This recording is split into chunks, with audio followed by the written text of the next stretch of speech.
দৈনিক জীবনে রান্না করাই হলো আমাদের কাজ। তাই প্রত্যেক দিন যদি আমরা একটু ভিন্নভাবে ভিন্ন স্বাদে নতুন কোনো একটা আইটেম রান্না করি, পরিবারের সবারই খুব পছন্দ হবে। আসসালামু আলাইকুম। এখানে আমি 500 গ্রাম বুটের ডাল নিয়ে নিলাম, সাথে কিছু গরুর সবর নিয়ে নিলাম, সাথে আরও উপকরণও নিয়ে নিলাম। এই ডাল এবার ভিজিয়ে আমি সিদ্ধ করে নেব। 15 থেকে 20 মিনিট জাল করে ডালগুলো সিদ্ধ করে নিয়ে আসলাম। এবার চলে যাব মূল রান্নার কাজে। এই রান্নাটা আমি মাটির চুলায় করব, তাই একটা কড়াই বসায় দিলাম। কড়াইতে হাফ কাপ সাদা তেল দিয়ে হাফ কাপ পেঁয়াজ কুচি দিয়ে দিলাম। এবার কিছু গরম মশলা দিয়ে দিলাম, এলাচ, দারচিনি, লবঙ্গ আর গোলমরিচ, সাথে দুটো তেজপাতা। কিছুক্ষণ ভেজে নিয়ে আদা, পেঁয়াজ, জিরে বাটা 1 চামচ করে 3 চামচ দিয়ে দিলাম। 3 চামচ রসুন বাটা দিয়ে দিলাম। কিছু কাঁচামরিচ কুচি করে রেখেছিলাম দিয়ে দিলাম। 1 চামচ শুকনো মরিচ বাটা, 1 চামচ হলুদের গুঁড়া। কিছুক্ষণ নেড়েচেড়ে কষিয়ে নিয়ে স্বাদ মতো লবণ দিয়ে দিলাম।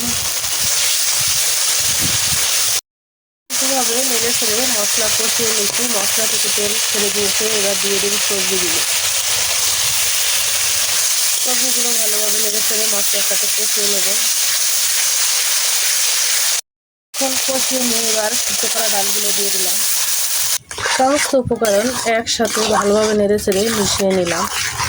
এবার 2 কাপ পরিমাণ পানি দিয়ে দিলাম। এবার 5 মিনিট জাল করে নেব। চুলার আঁচ মিডিয়ামে রেখে জাল করলাম। জাল করার মধ্যে অনবরতভাবে আমি নেড়েচেড়ে দিলাম, যাতে নিচ থেকে পুড়ে না যায়। এবার ফোড়নে দিয়ে দেবো।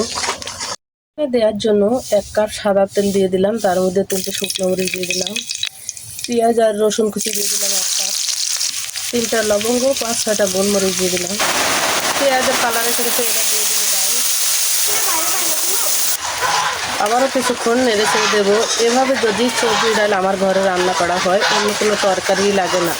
এই সবজি ডাল রেস্টুরেন্টের সবজি ডালের চেয়েও বেশি সুস্বাদু, মজাদার হবে। ঘরে থাকা সামান্য উপকরণ দিয়ে এভাবে আমরা বাচ্চাদের জন্য সবজি ডাল রান্না করে দিতে পারি। তাতে বাচ্চারা অন্য কোনো আর তরকারি খেতে চাইবে না, এই ডাল পেলেই খুশি হবে। এদিকে রিমঝিম বৃষ্টি শুরু হয়ে গেল। বৃষ্টির মধ্যে এভাবে যদি আমরা ভিন্ন স্বাদে ভিন্নভাবে একটু রান্না করি, সবাই পছন্দ করে থাল ভর্তি ভাত খাবে। ডাল রান্না কমপ্লিট হয়ে গেল। আমি আগে থেকে কিছু পেঁয়াজ একটু নরম করে ভেজে রাখলাম, উপর থেকে দিয়ে দেবো।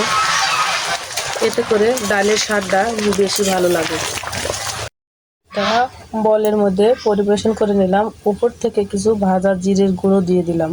এভাবে আপনারাও বাড়িতে একবার রান্না করে ট্রাই করে দেখবেন, আশা করি খেতে ভীষণ ভালো লাগবে।